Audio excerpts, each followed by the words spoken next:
Remember, you're going to write the final examination and trig is in paper 2. You're going to find it very interesting if you revise it now and there. So like looking at these questions, when we created these questions, there were too many trigonometric questions. So it became question number 12 instead of 5 and 6. And I said to you at the beginning, these questions are usually in 5 and 6. So don't be surprised if you see it being question number 12. Just that there's a bunch of many questions from previous question papers, and this was allocated to number 12. So in this question, this is what was given to us. Let's look at it. It's still on the proofs, so it's written in question number 12 for the pamphlet that we are using. Okay, in question number 12.1, they said, prove that. This can only be proved if the denominator is not equal to 0. So they have explained to that this cos alpha minus x cannot be 0. So let's write the question down. This is 12.1. They said sine of x plus 450 degrees minus alpha divide by cos of alpha minus x equals 1. So we must prove that if the cos of alpha minus x is not equal to 0, then the left-hand side is equal to the right-hand side. In other words, this whole statement will give us 1. So you need to be a little bit creative to do that logic. Let's see. To start with, here we are not used to start with letters. So we need to rearrange this one, take this and put it at the beginning so we can be able to do this logic. Okay, let's see. Let's choose our left-hand side because it's complicated. This is equals to sine of x plus 450 degrees minus alpha. And our denominator, therefore, it is just cos of alpha minus x. Let's play around with the numerator until we can get something that looks like a denominator such that it can cancel. That is the logic behind this. Now, first we have to interchange this so that we can be able to arrange. Let's do that. So it's sine of 450 degrees. Which one do we want to start with? Alpha.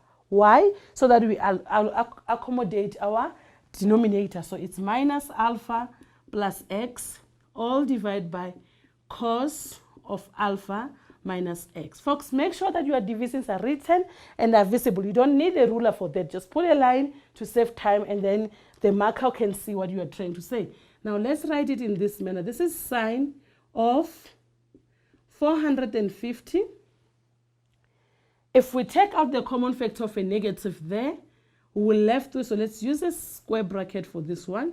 We will left with an alpha minus x. We are going there. Can you see? We have that alpha minus x now. So, but we need to work it out until it gives us what we want. So that is alpha minus x. Okay.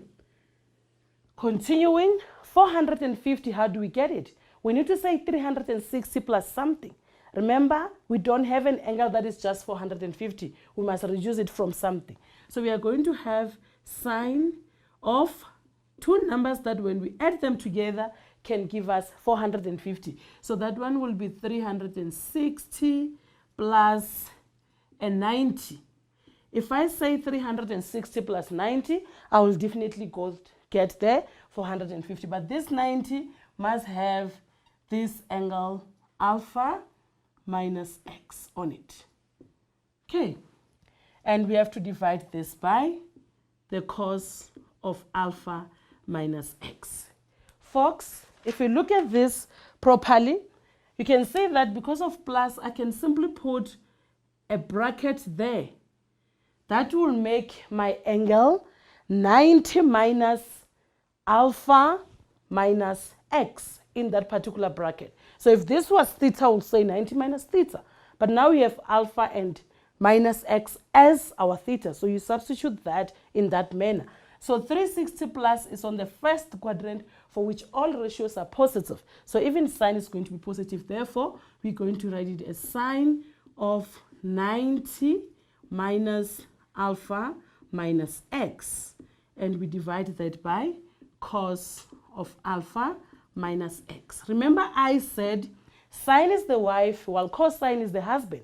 So in this case, we have a sine and we are in 90. It means that we have to use the husband, which is cos. But we have to look at which quadrant are we. 90 minus is in the first quadrant.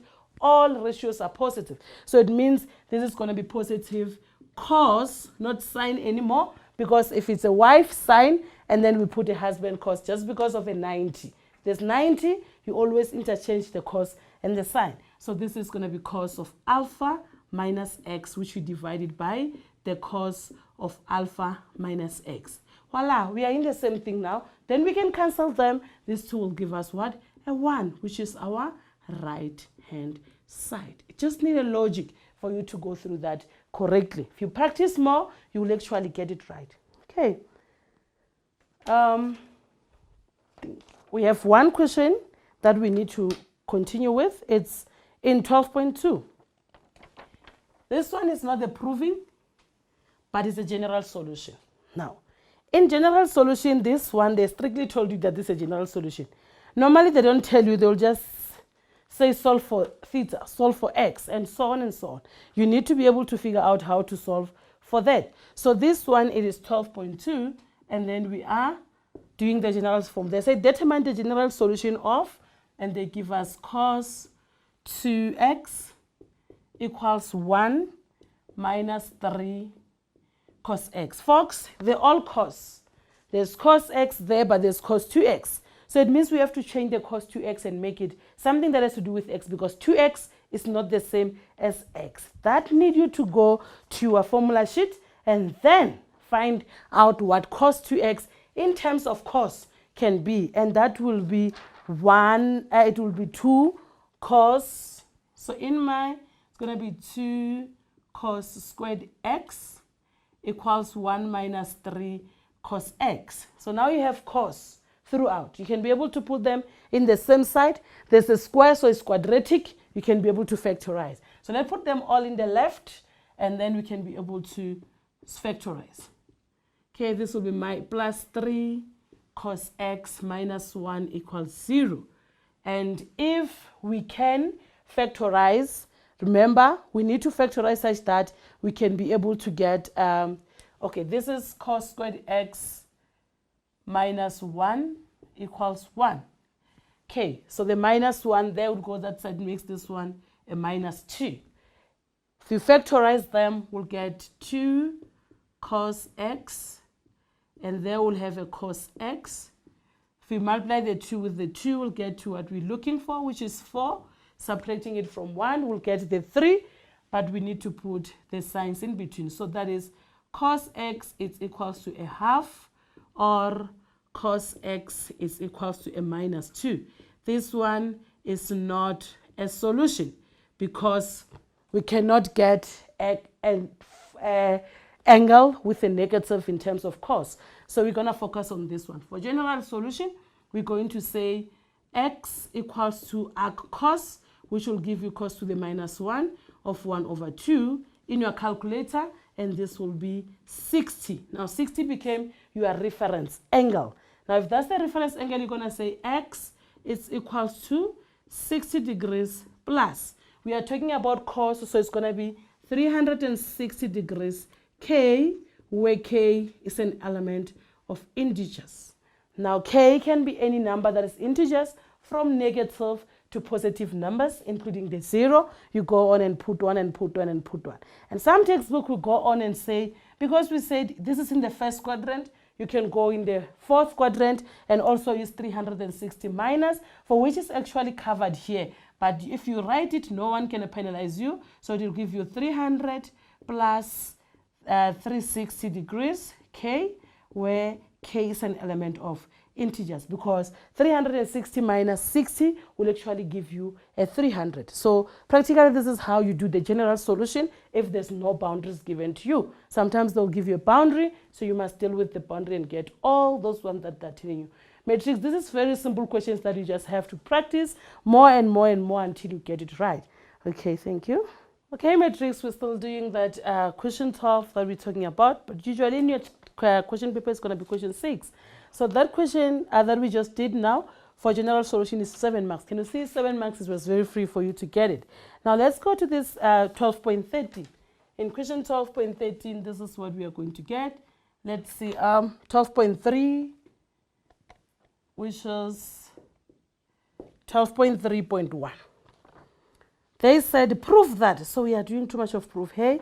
For angles A and B, obviously the left side must be equal to the right side. So let's write what they've given us. This is sine A divided by sine B minus cos A divided by cos B must be equal to 2 sine A minus B divided by sine 2B. Remember, angle A and angle B, they are not the same. So you must try and make sure that you put that in mind. Left side must be equal to right hand side. So let's pick whichever. I'm left-handed, so left is fine for me.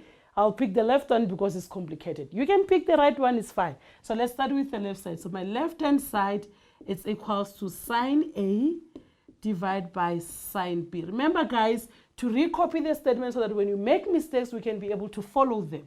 So copy it as you see it. So this is what we have. Okay, interesting.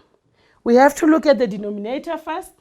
So our denominators are sine B cos B, for which when we have our numerators, remember we said this denominator divided by that denominator, we're left with cos B. So this is sine A, which is remaining there, and the cos B from the denominator, minus, the same applies, the denominator divided by this denominator, we're left with sine B, and multiply there, we'll have cos A sine B. If you look at this one, folks, it's similarly to what we have in your formula sheet. Go to the formula sheet, you'll see something like that. And this is the compound angle for sine. So this is sine A minus B divided by sine B cos B. Now, so far, this is what you have. And one will say, but I'm having sine B cos B, and there I'm having 2, and I can't deal with it. It is not that difficult, guys. If we go back to our formula sheet, let's just write it as rough somewhere. If we go back to our formula sheet, we will find that sine 2 of a same angle, in this case, we are talking about B, because I want to do this one. It's actually equals to 2 sine B cos B. Now, if I want sine B cos B to be the subject of the formula in this compound angle, in this double angle, I must divide both sides by 2.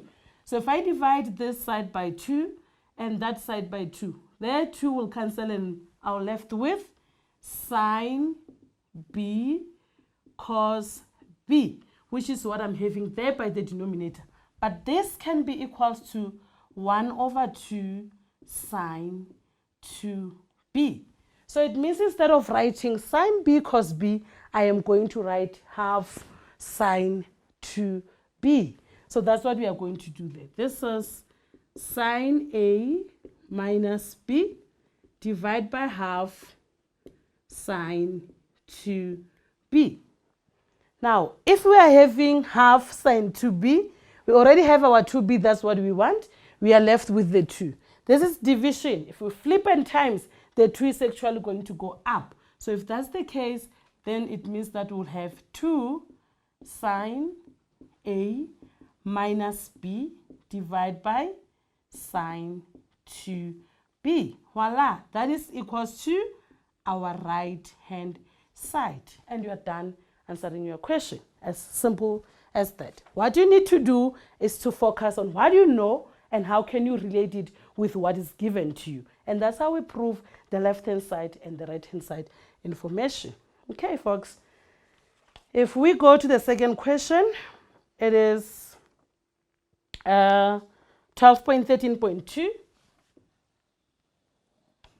Similarly, 12.3.2, I mean to say. It is a similar question, but you need to apply different content. But your formula is still important. So let's copy it down so that we can be able to talk about it. Sine 5B divided by sine B. One is saying, 5B? I have never seen that. But it's really simple. Just have to keep calm and focus. This is cos 5b divided by cos b. That must be equal to, let me write it down here. It must be equals to 4 cos of 2b. So we can choose whichever side as well.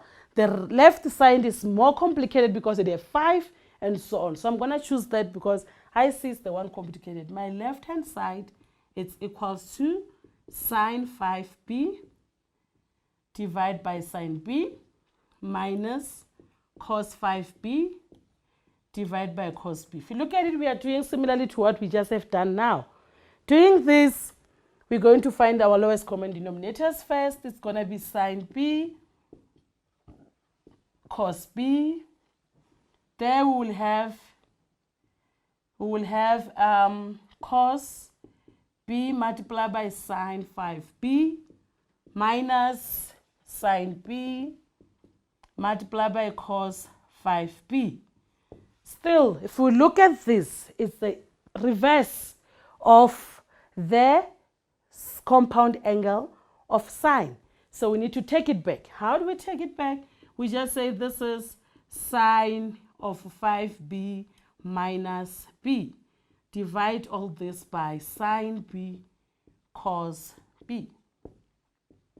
Now, what is 5b minus b? Remember, b is the same angle in this case, so it's going to give us 4b. So it means we are going to have sine of 4b divided by sine b cos b. We are kindly somewhere there because we have 4, so it's making us feel happy. But it doesn't really give us what we want. So having this 4, we're going to do what? We are going to expand this. Remember, 4b can be rewritten as 2 times 2b.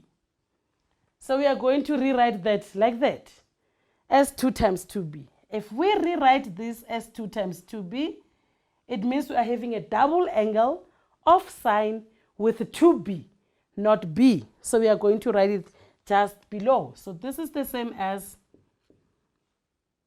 2 sine 2b cos 2b. That's what it means. Okay, and after that, remember we said sine b cos b can be written as half sine 2b on the previous question. So that's what we are going to use here to substitute as we did. So we're going to say this is divided by half sine 2b. Now we are multiplying now and we are dividing. So that means that sine 2b can actually cancel with the sine 2b. And we have 1.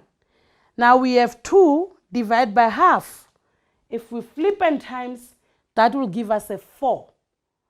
And now it means we are having this 4 that we have there.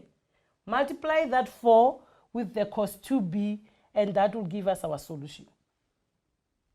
Let's see if we can write it there and if it can be visible. So we have 2 multiplied by 2 over 1 multiplied by cos 2b. And now that gives us our solution as 4 cos 2b, which is our right-hand side. Okay, then you have answered the question, and that's what they wanted you to do. It's logic and need practice. It's not that much challenging because it's about 3 marks to get. So you can get it right if you practice more. Okay, matrix, we're still doing these proofs.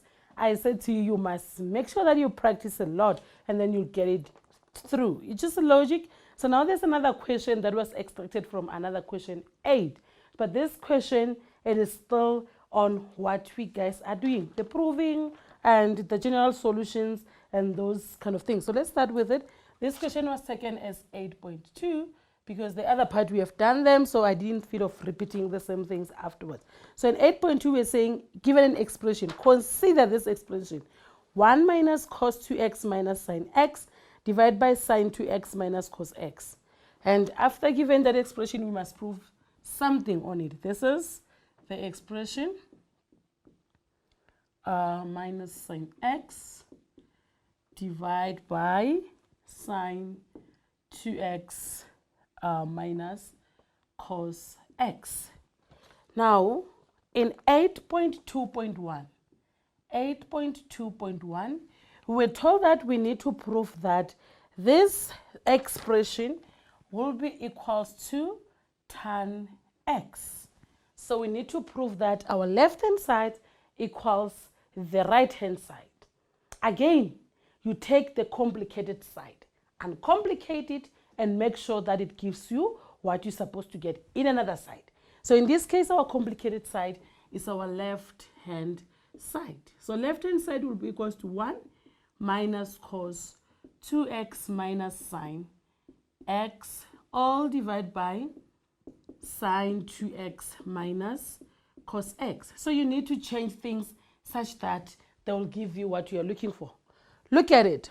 Your tan, it sometimes consists of sine in the numerator and cos in the denominator. So try to figure this out until you get there. First of all, if we change our denominator to be 2 sine x cos x minus cos x, we can again take out the common factor of cos, then we're left with 2 sine x minus 1. Now this is what you are trying to figure out at the top. How will you do that? So first change cos to be in terms of sine. And from there, we will take it. So we have 1 minus. How do we change cos to be in terms of sine? You go to your information sheet. This is your key. In the information sheet, the cos in terms of sine will be 1 minus 2 sine squared of x minus sine x. And then you simplify. Remove the bracket. It means we will have 1 minus 1 plus 2 sine squared x minus sine x. All this will be divided by 2 sine x cos x minus cos x. Now if you look at this simplification, 1 minus 1 will give us 0, and 2 sine squared x can be rewritten as 2 sine x multiplied by sine x. So we'll take out the common factor of sine x. Then we remain with 2 times sine x minus 1. At the denominator, we are going to take out the common factor of cos x. Then we remain with 2 sine x minus 1. Can you see? The logic just happened. So the brackets now are the same. We can therefore cancel them so that they can give us 1. This bracket and that bracket, they are the same. They will give us 1. And now this will be equals to sine x over cos x, which is the identity of tan x. Now that is equals to our right hand side. And you are done to answer that particular question.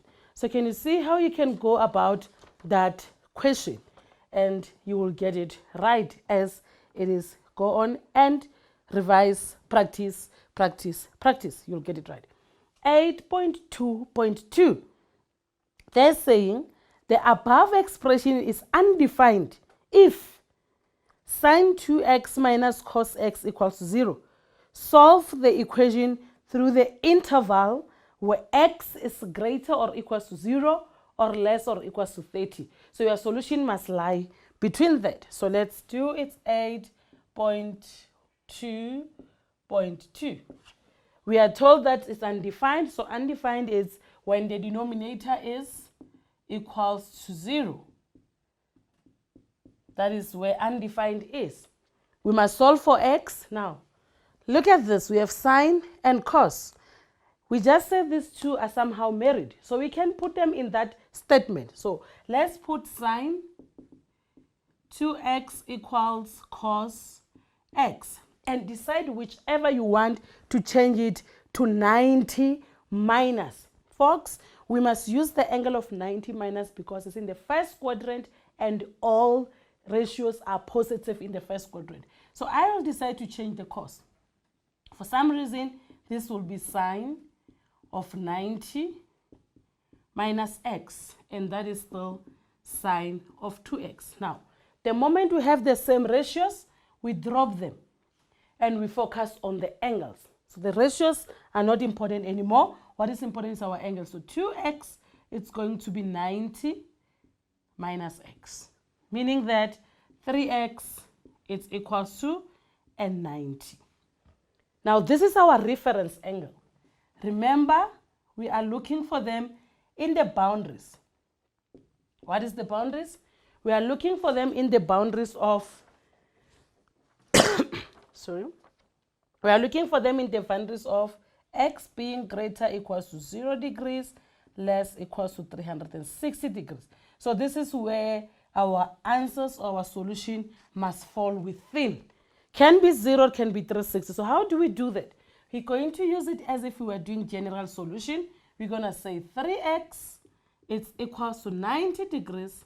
We are dealing with a sine, so it's going to be plus 360 degrees k, where k is an element of integers. And then we start using the calculators, put those integers inside so that we can get the 0. First, we start by putting a 1 there, we start by putting a 2 there, and go on and go on and go on. The negatives and all those values. So if I put a -1, my answer will be negative, so it's not part of the solution. If I put a -3 and so on. So first of all, let's divide everything by 3 to get x, because remember, we are solving for x. So we have to have it as x. So divide by 3, and divide that by 3, meaning the period has changed.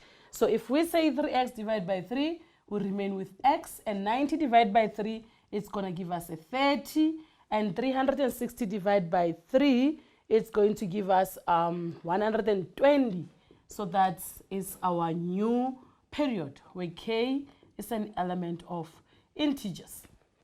Okay, now we start doing what we need to do. If I put 1 here, so one of the solutions that I have is 30.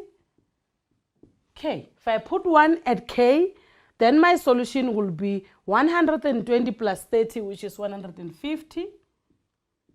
If I put 2, I'll have 240 plus 30, then I'll get 270.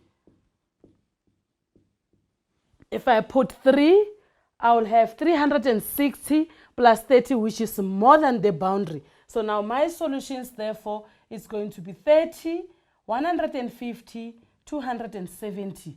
For now, those are my solutions. That is between the two boundaries from 0 to 360 degrees. And that's how you answer this kind of question. It is 4 marks, your reference angle, and your solutions will be having those marks. And that is the end of this question 8. You need to be careful and make sure that you understand when there's a boundary and when there's no boundary to answer the general solutions.